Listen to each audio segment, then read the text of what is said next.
ഇനി നമ്മൾ അതിഥിയിലേക്ക് പോവുകയാണ്. പാഷനും പ്രൊഫഷനും ഒന്നായിരിക്കുക, അത് എല്ലാവർക്കും കിട്ടുന്ന കാര്യമല്ല. ഇന്ന് അതിഥിയായി എത്തിയിരിക്കുന്നത് അങ്ങനെ പാഷനും പ്രൊഫഷനും ഒന്നായ, ഫോട്ടോഗ്രാഫി അത്രയ്ക്ക് ഇഷ്ടപ്പെട്ട് അതിലേക്ക് എത്തി വിജയകരമായി മുന്നോട്ട് പോകുന്ന പവിത്ര പ്രദീപാണ്. സ്വാഗതം പവിത്ര ന്യൂസ് 3യിലേക്ക്. എന്താണ് പുതിയ വിശേഷങ്ങൾ? വർക്കൊക്കെ എങ്ങനെ പോകുന്നു? വർക്കൊക്കെ നന്നായിട്ട് പോകുന്നു. ഇപ്പം ഇന്നോട്ട് സീസൺ തുടങ്ങുകയാണ്, ചിങ്ങമാസം തുടങ്ങുകയാണ്. അപ്പൊ അതിന്റെ തിരക്കുകളും കാര്യങ്ങളൊക്കെ ആയിട്ട് പോകും.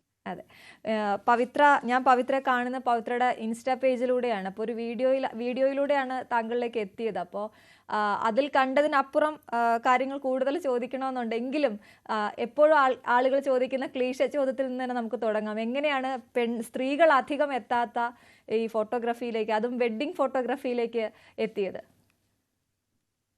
ഭർത്താവ് ഹസ്ബൻഡ് ഉണ്ണി രമേശ് ഫോട്ടോഗ്രാഫർ ആയിരുന്നു. പുള്ളി വെഡ്ഡിംഗ് ഫോട്ടോഗ്രാഫി ആയിരുന്നു ചെയ്തുകൊണ്ടിരുന്നത്. അപ്പം കൊറോണയുടെ ടൈമിലാണ് എന്നെ ഫോട്ടോഗ്രാഫി പഠിപ്പിക്കുന്നതും. പിന്നെ പതുക്കെ ഓരോ ചെറിയ ചെറിയ വർക്കുകളിൽ കൂടെ പോകാൻ തുടങ്ങി. ഭയങ്കര ഇൻട്രസ്റ്റിംഗ് ആയിട്ട് തോന്നി.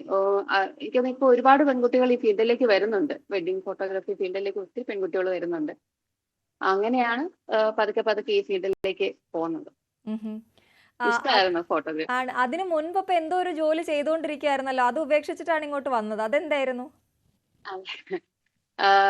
ഞാൻ ഒരുപാട് ജോലികൾക്ക് പോയിട്ടുണ്ട്. അതില് ഇപ്പൊ റീസെന്റ് ആയിട്ട് ചെയ്തുകൊണ്ടിരുന്ന ഒരു പ്രൈവറ്റ് ഫേമില് HR ആയിട്ട് വർക്ക് ചെയ്യായിരുന്നു. അപ്പം അതിന്റെ കൂടെ ഈ പാഷനും കൂടെ കൊണ്ടുപോകാന്ന് പറയുന്നത് കുറച്ച് ഡിഫിക്കൽട്ട് ആയിരുന്നു. എനിക്ക് ടൈമിന്റെ പ്രശ്നം, മോളെ നോക്കണം. അപ്പം എല്ലാം കൂടെ നോക്കിയപ്പോ പുള്ളിക്കാരൻ തന്നെയാണ് പറഞ്ഞത്, പാഷന്റെ പുറകെ പോയാൽ മതി, അത് നിർത്തിക്കോ, നമുക്ക് ഫോട്ടോഗ്രാഫി തന്നെ കൊണ്ടുപോകാൻ മുമ്പോട്ട് കൊണ്ട്. എനിക്ക് ക്യാമറ എടുത്തു തന്നത് അദ്ദേഹം തന്നെ. എന്നിട്ട് ആദ്യത്തെ വർക്ക് എങ്ങനെയായിരുന്നു? ഒരുമിച്ചുള്ള ആദ്യത്തെ വർക്കിനെ കുറിച്ച് പറയൂ. ഒരുമിച്ച് ഞങ്ങൾ ചെറിയ ബാപ്റ്റിസം പോലെയുള്ള ചെറിയ ചെറിയ വർക്കുകൾക്കായിരുന്നു കൊണ്ടുപോയിക്കൊണ്ടിരുന്നത്. പിന്നെ മോളായി കഴിഞ്ഞിട്ട് കുട്ടികളെ ഹാൻഡിൽ ചെയ്യാനുള്ള ഒരു പ്രത്യേക ഇതും, പിന്നെ വീട്ടുകാർക്ക് ഇപ്പൊ നമ്മളൊരു ന്യൂ ബോൺ ഷൂട്ടിനൊക്കെ പോവുകയാണെങ്കിലും വീട്ടുകാർ ഫാമിലി കൂടുതലും പ്രിഫർ ചെയ്യുക പെൺകുട്ടികളുടെ കയ്യിൽ കുഞ്ഞിനെ കൊടുക്കുക എന്നുള്ളതായിരിക്കും. അപ്പൊ അങ്ങനെ വന്നപ്പം എല്ലാവരുടെയും ട്രസ്റ്റ് കിട്ടി. അങ്ങനെയൊക്കെ വന്നപ്പോഴത്തേനും കുറച്ചും കൂടി ഇൻട്രസ്റ്റിംഗ് ആയി. അപ്പൊ ആദ്യം പോകുന്ന വർക്ക് ബാപ്റ്റിസം ആണ്. ഒരു കുട്ടിയുടെ ബാപ്റ്റിസം എടുക്കാനാണ് ആദ്യമായിട്ട് പോകുന്നത്. ഭയങ്കര രസമായിരുന്നു. ഒന്നിച്ച് വർക്ക് ചെയ്യുക എന്ന് പറയുന്നത് ഭയങ്കര രസമുള്ള കാര്യമാണ്. തീർച്ചയായിട്ടും പവിത്ര, ഞാൻ പവിത്രയുടെ ആമുഖത്തിൽ പറഞ്ഞില്ല എന്നേ ഉള്ളൂ. കാരണം പവിത്രയെ ഫോട്ടോഗ്രാഫറായി പരിചയപ്പെടുത്തുക ന്യൂസ് 3യിലേക്ക് എന്നുള്ളത് തന്നെയായിരുന്നു എൻ്റെ ഉദ്ദേശം. പക്ഷേ അതിനപ്പുറത്തേക്ക് ഒരു ജീവിതത്തിലൊരു വലിയ ബ്രേക്ക് വരുന്നു. ബ്രേക്ക് എന്ന് വെച്ചാൽ നമുക്ക് താങ്ങാൻ പറ്റാത്ത ഒരു സംഭവം. ഇപ്പോൾ നമ്മൾ പറഞ്ഞുകൊണ്ടിരുന്ന ഉണ്ണി ഇപ്പോൾ നമ്മുടെ കൂടെ ഇല്ല. പവിത്രയുടെ ഹസ്ബൻഡ് മരിച്ചുപോയി, ഒരു ആക്സിഡൻറ്റിലായിരുന്നു. പക്ഷെ അവിടെ ഒന്നും തളരാതെ മകളെ വളർത്തണം, അതിന് ഞാൻ മുന്നോട്ട് പോയേ പറ്റൂ എന്ന് പറഞ്ഞ് വളരെ പെട്ടെന്ന് തന്നെ എങ്ങനെയൊക്കെയോ റിക്കവറായി എന്ന് എനിക്കറിയില്ല. അത് ചോദിക്കാനും എനിക്കറിയില്ല എങ്ങനെയാണെന്ന്. എങ്ങനെയായിരുന്നു ആ സംഭവം എന്ന് ഞങ്ങളോട് പറയാമോ? ഒരു കഥ പോലെ പറയൂ, ഞങ്ങൾക്ക് കേൾക്കണം. അതൊരു വെറും കഥയല്ല, ഒരുപാട് പേർക്ക് പ്രചോദനമാകും, അതുകൊണ്ടാണ്. ഇല്ല, ആക്സിഡന്റിന് ശേഷം എന്താകും എങ്ങനെയാകും എന്നൊന്നും എനിക്കും അറിയില്ലായിരുന്നു. പിന്നെ ഉണ്ണിച്ചേട്ടൻ എനിക്ക് കൂടെ തന്ന കുറെ പേരുണ്ട്. പോപ്പിന്ന് ഞങ്ങൾ വിളിക്കുന്ന ജിഷ്ണു, ആനന്ദ്, നന്ദു, അനൂപ്, അങ്ങനെ വിഷ്ണു, പിന്നെ അങ്ങനെ കുറെ പേരുണ്ട്. പേര് പറയാനാണെങ്കിൽ എല്ലാവരുടെയും പേര് ഞാൻ പറയേണ്ടി വരും. അപ്പം ഇവരെല്ലാവരുടെയും ഒരു സപ്പോർട്ടാണ് എനിക്ക് ഇതിൽ തന്നെ പിടിച്ചു നിൽക്കാനും മുമ്പോട്ട് പോകാനും ഒക്കെ ഉള്ള ഒരു പ്രചോദനം തന്നെ. കാരണം ഇവരാരും സപ്പോർട്ട് ചെയ്തില്ലെങ്കിൽ ഒരു പക്ഷേ എനിക്കിത് ഇത്രയും വരെ ഒന്നും കൊണ്ടുചെല്ലാൻ പറ്റത്തില്ല. അങ്ങനെ എന്ത് ചെയ്യണം എന്നറിയാതെ സ്റ്റക്ക് ചെയ്തിരുന്ന സമയത്താണ് കൂടെ നിൽക്കുന്ന പോപ്പി, ആനന്ദാണേലും ശരി, അവരൊക്കെ എന്നോട് പറഞ്ഞു, ചേച്ചി മുമ്പോട്ട് പോയി, ഞങ്ങളില്ലേ കൂടെ എന്ന് പറഞ്ഞ് എന്നെ കുറെ മോട്ടിവേറ്റ് ചെയ്തത് ഇവരൊക്കെ തന്നെ. അങ്ങനെയാണ് എവിടെയാണോ നിർത്തിയത് അവിടെ നിന്ന് ഒന്നേന്ന് പിന്നെയും തുടങ്ങിയത്.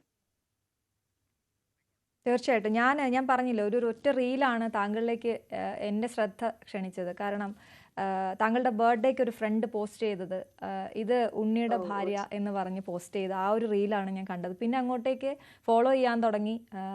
ഭയങ്കര ഹാപ്പി ആയിട്ട് കൂടെ നിൽക്കുന്നവരെ കൂടി വളരെ ഹാപ്പി ആക്കി കൊണ്ടുപോകുന്ന താങ്കളെ കണ്ടു. എങ്ങനെയാണ് അതിൽ നിന്ന് മോചിതയായത് എന്ന് പറയാമോ എന്ന്? കാരണം അങ്ങനെ സ്റ്റക്കായി നിൽക്കുന്ന ഒരുപാട് പേര് ഇപ്പോഴും ഷോ കണ്ടുകൊണ്ടിരിക്കുന്നുണ്ടാവും. ഉഞ്ചന്റെ ഫ്രണ്ടാണ് മറിയ. അവര് ഭയങ്കര ക്ലോസ് ഫ്രണ്ട്സ് ആണ്. അപ്പം പുള്ളിക്കാരിയാണ് റീല് ചെയ്തിട്ടുണ്ടായിരുന്നത്. ആക്ച്വലി പുള്ളിക്കാരിയും ഒരു ഏറെക്കുറെ സെയിം ഒരു ലൈഫ് ഇതുപോലുള്ള റിലേറ്റഡ് ആയിട്ടുള്ള ഇതിലൂടെ പൊയ്ക്കൊണ്ടിരിക്കുകയാണ്. അപ്പം പുള്ളിക്കാരിക്ക് അറിയാം എന്തുമാത്രം സ്ട്രഗിളിങ് ആണെന്നുള്ളത്. അങ്ങനെയാണ് ആ വീഡിയോ ഇടാൻ ഇടയായതെന്ന് എനിക്ക് തോന്നുന്നു. അപ്പം ഏഹ്, എല്ലാവരുടെയും ഒരു പ്രെയർ, സപ്പോർട്ട്, ഇതെല്ലാം എനിക്ക് നമുക്ക് നമുക്ക് പ്രതീക്ഷിക്കാൻ പറയാൻ പറ്റത്തില്ല. നമുക്ക് എന്തുമാത്രമാണ് അത് തരുന്ന ഒരു എനർജി എന്തുമാത്രമാണെന്നുള്ളത്. ആ ഒരു എനർജിയിൽ നിന്നാണ് ഞാൻ ഓരോ ദിവസവും കഴിഞ്ഞു പോകുന്നത്. അപ്പൊ ഇപ്പൊ വെഡിങ് ആണെങ്കിലും നമുക്ക് ഒരു രാവിലെ നമ്മൾ ഒരു ഏർലി മോർണിംഗ് പോകും. രാവിലെ 7 തൊട്ട് വൈകുന്നേരം ഒരു 5 മണി 6 മണി 7 മണി വരെ എന്നെ അവരാണ് എൻഗേജ് ചെയ്ത് നിർത്തുന്നത്, എന്റെ കൂടെ ഉള്ളവര്. ആ ഒരു എൻഗേജ്മെന്റ് ശരിക്കും ഫോട്ടോഗ്രാഫിയിലോടുള്ള ഇഷ്ടം കൂട്ടുകയും പിന്നെ ഉഞ്ചേട്ടൻ ചെയ്യണമെന്ന് വിചാരിച്ച അല്ലെ ആഗ്രഹിച്ച ഒരുപാട് കാര്യങ്ങളുണ്ട്. ഇതെല്ലാം ചെയ്തു പോകണമെങ്കിൽ ഈ ഒരു ഫീൽഡിൽ പിടിച്ചു നിൽക്കുക എന്നുള്ളത് എനിക്ക് ഭയങ്കര ഇമ്പോർട്ടന്റ് ആയിരുന്നു. റീലുകളൊക്കെ കാണുമ്പോൾ ഉണ്ണി എന്ന് പറയുന്ന ആ കഥാപാത്രത്തെ കാണുമ്പോൾ ശരിക്കും നമ്മൾ ചില സിനിമാ താരങ്ങളൊക്കെ പറയില്ല, നമ്മുടെ വീടിനടുത്തുള്ള ഒരാളെ പോലെ അല്ലെങ്കിൽ പരിചയമുള്ള ഒരാളെ പോലെ, ആ ചിരിയും മുഖവും ഒക്കെ അങ്ങനെയാണ് തോന്നുന്നത്. നിങ്ങളുടെ ഒരു ഫാമിലി ആ റീലിൽ തന്നെ പറഞ്ഞിട്ടുണ്ടായിരുന്നു, ആരും നോക്കി നിന്ന് പോകുന്ന പോലെയുള്ള ഒരു ഫാമിലി ആയിരുന്നു എന്ന് പറയുന്നു. അതിൻ്റെ തെളിവുകൾ അവിടെ തന്നെ കിടപ്പുണ്ട്. ഞങ്ങളിത് സ്ക്രീനിൽ കാണിക്കുന്നുണ്ട്. ഉണ്ണിയും താങ്കളുമായിട്ടുള്ള വീഡിയോസൊക്കെ കാണിക്കുന്നു. ഒരുപാട് യാത്രകൾ പോയിട്ടുണ്ട്, ഒരുമിച്ച് ഒരുപാട് വർക്കുകൾ ചെയ്തിട്ടുണ്ട്. എപ്പോഴും ഉണ്ണിയുടെ കൂടെ ഉണ്ടായിരുന്നു. എങ്ങനെയായിരുന്നു പ്രണയവിവാഹമായിരുന്നു നിങ്ങളുടെ കഥ പറയാമോ? പ്രണയവിവാഹമായിരുന്നു. കുറച്ച് അധികം നാള് പ്രണയിച്ച് വിവാഹം ചെയ്തവരാണ് ഞങ്ങള്. ആ ഒരു പ്രണയം ഇപ്പോഴും സൂക്ഷിക്കുന്നു. കൂടുതൽ വേണ്ട, ഞാൻ ഡിഗ്രി അല്ല, ഒരുപാട് അതിലേക്ക് പോകുമ്പോൾ സങ്കടമാവുമെങ്കിൽ വേണ്ട. കാരണം ഞാൻ ചോദിച്ചത് അത് ആ ദൃശ്യങ്ങൾ കാണുമ്പോൾ നമുക്കൊരാഗ്രഹം അതറിയാൻ, ആ പ്രണയത്തെ കുറിച്ച് അറിയാൻ ഒരാഗ്രഹം, അതുകൊണ്ട് ചോദിച്ചതാണ്. കാരണം ഉണ്ണിയുടെ സൈഡിൽ എപ്പോഴും ഉണ്ടായിരുന്നു പവിത്ര. ഡിഗ്രിക്ക് പഠിക്കുമ്പോഴാണ് പരിചയപ്പെടുന്നത്. പക്ഷെ ഞങ്ങള് പ്രണയത്തിലാവുന്നത് എനിക്ക് ജോലി കിട്ടിയതിന് ശേഷമാണ്. അത് കഴിഞ്ഞ് സംസാരങ്ങളും എനിക്ക് ചെറുതിലെ തൊട്ട് എനിക്ക് ഫോട്ടോഗ്രാഫി ഭയങ്കര ഇഷ്ടമായിരുന്നു. ചുമ്മാ ഫോണിലാണെങ്കിൽ നമ്മളിങ്ങനെ എടുത്തു പോകുന്ന ഒരു രീതിയായിരുന്നു. അപ്പം ഫോട്ടോഗ്രാഫർ ആണ് അതിന്റെ ഒരു ഇഷ്ടം. പിന്നെ ആളുടെ ക്യാരക്ടർ ഭയങ്കര ഇഷ്ടമാണ്. അങ്ങനെ നമ്മളെ ടേക്ക് കെയർ ചെയ്ത് കൊണ്ടുപോകുന്ന രീതികൾ എല്ലാം ഇഷ്ടമാണ്. അങ്ങനെ ഇഷ്ടപ്പെട്ട് കൂടെ കൂടിയതാ. അന്ന് തൊട്ട് കൂടെ ഉണ്ട് എല്ലാപ്പോഴും. ഒരു സർപ്രൈസ് വീഡിയോ ആണ് ഇപ്പോൾ സ്ക്രീനിൽ പ്രേക്ഷകർ കാണുന്നത്. ഉണ്ണിയുടെ ബർത്ത്ഡേക്കാണെന്ന് തോന്നുന്നു ബൈക്ക് ഗിഫ്റ്റ് ചെയ്തത്.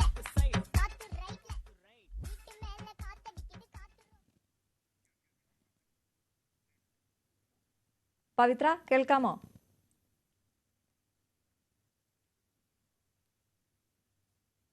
കേൾക്കാമോ? ആ, കേൾക്കുന്നുണ്ടോ? ഒരു കോള് വന്നതാ. ശരി ശരി, സാരമില്ല. ഞാൻ പറയായിരുന്നു, ആ ഉണ്ണിയുടെ ബർത്ത്ഡേക്ക് ഗിഫ്റ്റ് ചെയ്യുന്ന, സർപ്രൈസ് ഗിഫ്റ്റ് ചെയ്യുന്ന ഒരു വീഡിയോ ആണ് ഇപ്പൊ നമ്മൾ കാണിച്ചുകൊണ്ടിരിക്കുന്നത്. അതിനെക്കുറിച്ച് പറയാമോ? അക്ഷരാർത്ഥത്തിൽ ഞെട്ടിയോ ആള്? ഞെട്ടി. ഇഷ്ടമായിരുന്നു, ബൈക്ക് എടുക്കണം എന്ന് ഭയങ്കര ആഗ്രഹമായിരുന്നു. അപ്പം ഈ പറഞ്ഞ പോലെ പോപ്പി ഉണ്ണിയും കൂടെ ഒന്നിച്ചെടുക്കാനായിരുന്നു പ്ലാൻ ചെയ്തിട്ടുണ്ടായിരുന്നത്. അങ്ങനെ അപ്പം ഞാനും പോപ്പിയും കൂടെ അത് പുള്ളിയോട് പറയാതെ ചെയ്തതാണത്. ശരി, നമുക്കിനി വർക്കിലേക്ക് വരാം. പിന്നെ മോളുടെ കാര്യവും അല്ലെ, മോളുടെ കാര്യവും നന്നായി പോകുന്നു. 2ാം ക്ലാസ്സിൽ പഠിക്കുന്നു. നന്നായിട്ട് നോക്കാൻ പറ്റുന്നുണ്ട് മോളെ അല്ലെ? എന്നെ കൊണ്ട് പറ്റുന്നത് പോലെ ഞാൻ നന്നായിട്ട് അവളെ നോക്കുന്നുണ്ട് എന്നാണ് എന്റെ വിശ്വാസം. തീർച്ചയായിട്ടും. വർക്കിന്റെ കാര്യം പറയുമ്പോൾ ഒരു പവിത്ര പറയുന്നത് കേട്ടിരുന്നു, നമ്മുടെ ഈ മലബാർ സൈഡിലൊക്കെയുള്ള കല്യാണങ്ങളിൽ സ്ത്രീകളുടെ മാത്രം ചില ഫങ്ഷൻസ് ഒക്കെ ഉണ്ട്. അപ്പൊ അതിന് ഇങ്ങനെ ഒരുപാട് കോൾസ് വരാറുണ്ട്. അപ്പൊ അതിപ്പോഴും ഉണ്ടോ അങ്ങനെ? ഇപ്പോഴും വരുന്നുണ്ട്. ഇപ്പോഴും നമുക്ക് ആ ഒരു അവർക്ക് ഈ മുസ്ലിംസിന് പ്രത്യേകിച്ച് അവർക്ക് തലേദിവസത്തെ ഒരു ഫംഗ്ഷൻ ഉണ്ട്. അപ്പൊ അത് അവര് കൂടുതലും ഇത്രയും നാളും ഇല്ലാണ്ടിരുന്ന അവർക്കൊരു ഓപ്പർച്യൂണിറ്റി കിട്ടിയ പോലെയാണ് അവരുടെ ഒരു സന്തോഷവും അവരുടെ വെൽക്കമിങ്ങും ഒക്കെ. ആ ഒരു ലേഡി ഫോട്ടോഗ്രാഫറെ കിട്ടുക എന്ന് പറയുമ്പം ദേ ആർ ഹാപ്പി. അപ്പം അവർക്ക് കുറച്ചും കൂടെ എക്സ്പോസ് ചെയ്യാം, അവർക്ക് ചിരിക്കാം, കളിക്കാം. അങ്ങനെ കുറച്ച് ഒരു ഇച്ചിരി ഓർത്തഡോക്സ് ആയിട്ടുള്ള ഫാമിലീസ് ആണെങ്കിലും അവർക്ക് അവരുടെ മൊമെന്റ്സ് ക്യാപ്ചർ ചെയ്യാൻ ഒരാളെ കിട്ടുക എന്ന് പറയുന്ന ഒരു സന്തോഷം അവരുടെ ആ വെൽക്കമിങ്ങിൽ തന്നെ നമുക്കത് മനസ്സിലാക്കാം. ഈ വർക്കുമായിട്ട് ബന്ധപ്പെട്ട് ഇപ്പൊ നമ്മൾ ഒരു ഫോട്ടോഗ്രാഫറെ സംബന്ധിച്ചോളം ക്യാമറ അപ്ഗ്രേഡ് ചെയ്യുക അങ്ങനെയൊക്കെ ആയിരിക്കുമല്ലോ. ഏറ്റവും വലിയ സന്തോഷം ഈ അടുത്ത് തോന്നിയത് എന്തിലായിരുന്നു, ഏത് വർക്കിലായിരുന്നു, അല്ലെങ്കിൽ എന്ത് ചെയ്തപ്പോഴായിരുന്നു? ഏറ്റവും വലിയ സന്തോഷം എനിക്കിപ്പം സന്തോഷം എന്ന് വെച്ചാൽ നമ്മുടെ ക്ലയൻസ് ഹാപ്പി ആകുന്ന ഒരു മൊമെന്റ്. കഴിഞ്ഞ മെയിൽ ഒരു വർക്ക് ഉണ്ടായിരുന്നു. അപ്പൊ അതില് ബ്രൈഡിന്റെ അങ്കിള് പുള്ളി ഇങ്ങനെ പറയണ്ടായി, ഞങ്ങക്ക് വന്നതില് ഏറ്റവും കൂടുതൽ കാൻഡിഡ് ഫോട്ടോഗ്രാഫ്സ് എടുത്തു തന്ന ഒരാളാണ് പവിത്ര. അപ്പം അവരുടെ ആ ഒരു സന്തോഷം വെച്ചാൽ അവരറിയാതെ അവർ ചിരിക്കുന്ന മൊമെന്റ്സ്, അവർ കരയുന്ന മൊമെന്റ്സ്, അതൊക്കെ ക്യാപ്ചർ ചെയ്ത് അവർക്ക് കൊടുക്കുമ്പോൾ അവർക്കുണ്ടാകുന്ന ഒരു സന്തോഷം കാണുന്നതാണ് ഇപ്പൊ ഏറ്റവും ഭയങ്കര ഹാപ്പിനെസ് എന്ന് പറയുന്നത്. ഇപ്പം എനിക്ക് തോന്നുന്നു ഫോട്ടോഗ്രാഫിക്ക് കൂടുതൽ അവസരങ്ങളും കിട്ടുന്നുണ്ടല്ലോ. ഇപ്പൊ എല്ലാം അങ്ങ് ആഘോഷമാക്കുകയാണല്ലോ ആളുകൾ. പണ്ടൊക്കെ ആണെങ്കിൽ വെഡിങ് ആയിരുന്നു പ്രധാനമെങ്കിൽ ഇപ്പൊ എല്ലാം ആഘോഷമാക്കുകയാണ്. എന്തൊക്കെയാണ് വർക്ക് ചെയ്യാറ്? ഞാനിപ്പം മെയിനായിട്ട് ബേബി ഷൂട്ട്, ബർത്ത്ഡേ, ബാപ്റ്റിസം, പിന്നെ വെഡിങ്, അങ്ങനെയാണ് പോകുന്നത്. വെഡിങ് വരുമ്പോ അതിന്റെ റിലേറ്റഡ് ആയിട്ടുള്ള എല്ലാ ഫംഗ്ഷൻസും, ഹൽദി, മെഹന്തി, സംഗീത, അങ്ങനെ ഒരുപാടുള്ള അതിന് റിലേറ്റഡ് ആയിട്ട് വരുന്ന എല്ലാ ഫംഗ്ഷൻസും നമ്മൾ കവർ ചെയ്താ പോകുന്നത്. മെയിനായിട്ട് ഞാൻ ആദ്യം ഫോക്കസ് ചെയ്തുകൊണ്ടിരുന്നത് ന്യൂ ബോൺ ആയിരുന്നു. ഉണ്ണി വെഡിങ്ങും പോകും, ഞാൻ ന്യൂ ബോൺ, ബർത്ത്ഡേ, ബാപ്റ്റിസം അങ്ങനെയായിരുന്നു. ബേബി ഷൂട്ട്സ് ആയിരുന്നു കൂടുതലും ചെയ്തുകൊണ്ടിരുന്നത്. ഇപ്പൊ എല്ലാം പോകുന്നുണ്ട്. ക്രിയേറ്റീവ് ആയിട്ട് എന്തെങ്കിലുമൊക്കെ ചെയ്യാറുണ്ട്? ഇപ്പൊ എല്ലാവരും എന്തെങ്കിലുമൊക്കെ വ്യത്യസ്തത കണ്ടെത്തുന്നവരാണല്ലോ. ക്രിയേറ്റീവ് ആയിട്ട് കുറെ കാര്യങ്ങൾ പേജിലുണ്ടായിരുന്നു. അതെങ്ങനെയാണ്? സ്വന്തം താല്പര്യപ്രകാരം തന്നെയാണോ? അതെ അതെ, ഞാൻ നേരത്തെ പറഞ്ഞില്ല, ആനന്ദ്, അവൻ എന്ന് വെച്ചാല് നമ്മുടെ എന്ത് ക്രിയേറ്റിവിറ്റിക്കും കൂടെ നിൽക്കുന്ന ഒരാളാ. അപ്പൊ എനിക്ക് ഇന്ന പോലെ ഒരു കാര്യം ചെയ്താൽ കൊള്ളാമെന്നുണ്ട് എന്ന് പറഞ്ഞു കഴിയുമ്പോഴത്തേക്കിനും അന്നേരം അതിന്റെ ഐഡിയകളും കാര്യങ്ങളും ഒക്കെ ആയിട്ട് പിന്നെ ഡിസ്കഷനായി അതിനെ കുറിച്ച് അതെവിടെയായിരിക്കും അത് റെഡി ആവുക, അങ്ങനെയുള്ള കാര്യങ്ങളൊക്കെ സംസാരിച്ച് ഇതെല്ലാം സെറ്റ് ചെയ്യാൻ എന്നെ ഹെൽപ്പ് ചെയ്യുന്ന ആളാണ് ആനന്ദ്. അപ്പം ഇപ്പൊ റീസെന്റ് നമുക്കിപ്പൊ നെക്സ്റ്റ് ഡേ ഒരു ഷൂട്ട് വരുന്നുണ്ട്. അപ്പൊ അവർക്കും ഇതുപോലെ ക്രിയേറ്റീവ് ആയിട്ട് എന്തെങ്കിലും, നോർമൽ പ്രീ വെഡിങ് ഷൂട്ട് ഒന്നും ഞങ്ങൾക്ക് വേണ്ട. ഇപ്പൊ അങ്ങനെയാ നമ്മളോട് പറയുന്നത്, ചേച്ചി അന്ന് ചെയ്തില്ലേ അതുപോലെ ഒരു സാധനം വേണം എന്ന് പറയുമ്പോ എന്നിട്ട് ഞാനും ആനന്ദും പോപ്പിയുണ്ട്, ഞങ്ങൾ മൂന്നുപേരും കൂടെ ഇരുന്ന് ചിന്തിക്കും എന്തായിരിക്കും ക്രിയേറ്റീവ് ആയിട്ട് അവർക്ക് കൊടുക്കാൻ പറ്റുക. അങ്ങനെ ഇരുന്ന് 2-3 ദിവസത്തെ വർക്കൗട്ടിന് ശേഷമാണ് എന്തെങ്കിലും ഒരു ഐഡിയ തലേ വരുന്നതും. പിന്നെ അതതിന്റെ രീതിക്ക് അങ്ങ് പൊക്കോളും. നമുക്ക് ആ ഒരു സാധനം കിട്ടിക്കഴിഞ്ഞാൽ പിന്നെ എല്ലായിടത്തുനിന്നും നമുക്ക് കാര്യങ്ങളെല്ലാം ഒന്നിച്ചു വരും. ഓക്കെ. അപ്പൊ എനിക്ക് തോന്നുന്നു ഇന്നും വളരെ ബിസി ആയിട്ടുള്ള ഒരു ഷെഡ്യൂളാണ്. ഞാൻ തുടക്കത്തിൽ പറഞ്ഞതുപോലെ ഈ പാഷനും പ്രൊഫഷനും ഒന്നിച്ചതിന്റെ ഒരു ഗുണം എന്താണ് പവിത്രയ്ക്ക് തോന്നുന്നത്? സന്തോഷമായിട്ട് വർക്ക് ചെയ്യാൻ പറ്റുന്നുണ്ട്, അതാണ് ഏറ്റവും വലിയ ഗുണം. നമുക്ക് പ്രഷർ ഉണ്ട്, ഇല്ലെന്നല്ല, പക്ഷെ ആ പ്രഷറിൽ നമുക്ക് എൻജോയ്. ഈ പ്രഷർ ആരുടെ ഭാഗത്തുനിന്നുള്ള പ്രഷറാണ്? ഈ വർക്ക് പ്രഷർ എങ്ങനെയാണ്? നിങ്ങളുടെ പ്രഷറിന്റെ കാര്യം ഒന്ന് പറയാമോ? ഈ ബന്ധുക്കളുടെ ഭാഗത്തുനിന്ന് മറ്റേ മുഹൂർത്തത്തിന് മുന്നേ വീട്ടിൽ കയറ്റണം, അതാണോ? ഒന്ന് അതൊക്കെ അതിന്റെ ഒരു ഫൺ സൈഡായിട്ടേ നോക്കുന്നുള്ളൂ. എല്ലായിടത്തും കാണും, എല്ലായിടത്തും അതിന്റേതായിട്ടുള്ള ടൈമിന്റെ പ്രശ്നങ്ങള്, വീട്ടുകാർക്ക് ബ്രൈഡിനും ഗ്രൂമിനും കിട്ടണം എന്നുള്ള പ്രശ്നങ്ങള്. ഇപ്പൊ മേക്കപ്പ് ആർട്ടിസ്റ്റ് ആണെങ്കിൽ അവർക്ക് അവരുടെ ഇത് ഫുൾ ടൈം അവർക്ക് കിട്ടണം എന്നുള്ള പ്രശ്നങ്ങൾ, അതെല്ലാം ഒരു സൈഡിൽ നിന്നുണ്ട്. പിന്നെ ഇതൊരു സമയത്ത് ഇറക്കി കൊടുക്കുക എന്നുള്ളതാണ് നമ്മുടെ റെസ്പോൺസിബിലിറ്റി. അവിടെ ചെറിയൊരു പ്രഷർ ഉണ്ട്, പക്ഷെ അതും ഇതിന്റെ ഒരു ഭാഗമാണ്. അതും ഭയങ്കര ഹാപ്പിനെസ്സിൽ തന്നെയാണ് നമ്മൾ ചെയ്യുന്നത്. ഓക്കെ. ഈ ഇപ്പൊ പറഞ്ഞ പോലെ ഇത് ഒരു ഗ്രൂപ്പായിട്ട് നിങ്ങൾ ചെയ്യുമ്പോൾ ഉള്ള ഒരു സന്തോഷം കൂടി ഒന്ന് വേറെ ഉണ്ടല്ലേ? നേരത്തെ പറഞ്ഞ പോലെ യാത്രകൾ ഒരുപാട് ഇഷ്ടമുള്ള ആളാണെന്ന് തോന്നുന്നു. അപ്പൊ യാത്രകളും ചെയ്യാൻ പറ്റുന്നുണ്ട്. അതിപ്പോ മോളെയൊക്കെ എങ്ങനെയാണ് ഹാൻഡിൽ ചെയ്യുന്നത്? സ്ത്രീകളാവുമ്പോൾ നമുക്ക് ഒരുപാട് ഉത്തരവാദിത്തങ്ങൾ ഉണ്ടല്ലോ.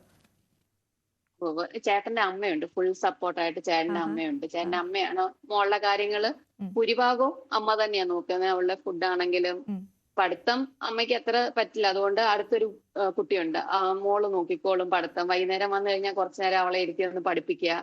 ഇതെല്ലാം എനിക്ക് ഈ പറഞ്ഞ പോലെ ഉണ്ണിച്ചേട്ടൻ എനിക്ക് കുറെ പേരെ തന്നിട്ടുണ്ട്. അതെല്ലാം കൊണ്ടാണ് ഞാൻ ഇന്ന് പോകുന്നത്. ഇപ്പൊ ഒന്ന് തിരിഞ്ഞു നോക്കുമ്പോ തോന്നുന്നുണ്ടോ ഈ കഴിഞ്ഞ കാര്യങ്ങളെല്ലാം ഇങ്ങനെ നേരത്തെ അറിഞ്ഞു ചെയ്തതുപോലെ പുള്ളി അദ്ദേഹത്തിന്റെ കൂടെ കൂട്ടുന്നു, എല്ലാ കാര്യങ്ങളും പറഞ്ഞു തരുന്നു? ഒന്ന് തിരിഞ്ഞു നോക്കുമ്പോ ഇതെല്ലാം നേരത്തെ അദ്ദേഹം അറിഞ്ഞു ചെയ്തതുപോലെ തോന്നുന്നു എന്ന് എനിക്കിപ്പോ കേട്ടപ്പോ. അതായത് കൂടെ നിർത്തുന്നു, ഫോട്ടോഗ്രാഫി പഠിപ്പിക്കുന്നു, ഒരുപാട് സുഹൃത്തുക്കളെ തരുന്നു, വർക്കിനൊന്നും ഒരു കുറവും വരുന്നില്ല എന്നുള്ളത്, അങ്ങനെ ഒരു തോന്നലുണ്ടോ? അങ്ങനെയുണ്ട്. എന്റെ കൂടെ നിന്ന് തിരിഞ്ഞു നോക്കുമ്പോ എനിക്ക് മനസ്സിലാവുന്നുണ്ട്. നമ്മളെ എന്നോട് എപ്പോഴും പറഞ്ഞൊരു കാര്യ, നാളെ ഞാനില്ലെങ്കിലും നീയും കുഞ്ഞും ജീവിക്കണം. അപ്പോ എപ്പോഴും പറയും, ഞങ്ങളത് പറഞ്ഞ് എപ്പോഴും അടി ഉണ്ടാക്കാറുള്ള ഒരു കാര്യം. അപ്പോ എന്നോട് എപ്പോഴും പറയാം, നീ ഇത് പഠിക്കേ, എഡിറ്റിങ് പഠിക്കേ. അങ്ങനെ എന്നെ പാമ്പർ ചെയ്ത് പഠിപ്പിച്ച് എന്നെ സ്പൂൺ ഫീഡ് ചെയ്ത് ഓരോന്നും പഠിപ്പിച്ച് ഓരോന്നും ചെയ്യിപ്പിച്ച് ഞാൻ ഭയങ്കര മടിച്ചിയായിരുന്നു ഉള്ള കാര്യം പറയാം. അപ്പം ഇതിലേക്ക് എന്നെ കൊണ്ടുവന്നത് ഉണ്ണിച്ചേട്ടൻ തന്നെയാണ്. അപ്പം എന്റെ ഒരു ഇൻസ്പിറേഷൻ എന്ന് പറയുന്നത് അദ്ദേഹം തന്നെയാണ്. ആ പുള്ളി എനിക്ക് ആ ഒരു പേര് നിലനിർത്തിക്കൊണ്ട് ഉണ്ണിച്ചേട്ടന്റെ ആഗ്രഹങ്ങളെല്ലാം സാധിച്ച് ഫോട്ടോഗ്രാഫി ഫീൽഡ് തന്നെ മുമ്പോട്ട് നല്ലപോലെ കൊണ്ടുപോകണം എന്നാണ് എന്റെ ഏറ്റവും വലിയ ആഗ്രഹം. ഞാനത് ആ പിന്നെ മോളെ ഫ്രണ്ട്ഷിപ്പ്, നോക്കണം. അതെ തീർച്ചയായിട്ടും ആ ആഗ്രഹങ്ങളെല്ലാം നടക്കും. ആ ഫ്രണ്ട്ഷിപ്പ് ഉണ്ണി എത്രത്തോളം സുഹൃത്തുക്കളുമായിട്ട് ബന്ധമുള്ള ആളായിരുന്നു എന്നുള്ളത് അതെ താങ്കളുടെ അതെ ഓരോ അതെ ഫോട്ടോയുടെയും വീഡിയോയുടെയും താഴെ വരുന്ന കമന്റ്സ് നോക്കുമ്പോൾ ഞങ്ങളുടെ ഉണ്ണിയുടെ വൈഫ് എന്ന് പറഞ്ഞ് വരുന്ന അവരെ കെയർ ചെയ്യുന്ന ഒരു ഇത് നമ്മൾ കാണുന്നുണ്ട്. ഉണ്ണി എന്തായാലും ചേച്ചി എന്നാ വിളിക്കുന്നത്. അതെ അതെ. അപ്പൊ എന്തായാലും ഗംഭീരമായിട്ട് മുന്നോട്ട് പോകാൻ കഴിയട്ടെ. എല്ലാവിധ ആശംസകളും നേരുകയാണ്. Thank you Pavithra. Thank you so much. ഇടവേള.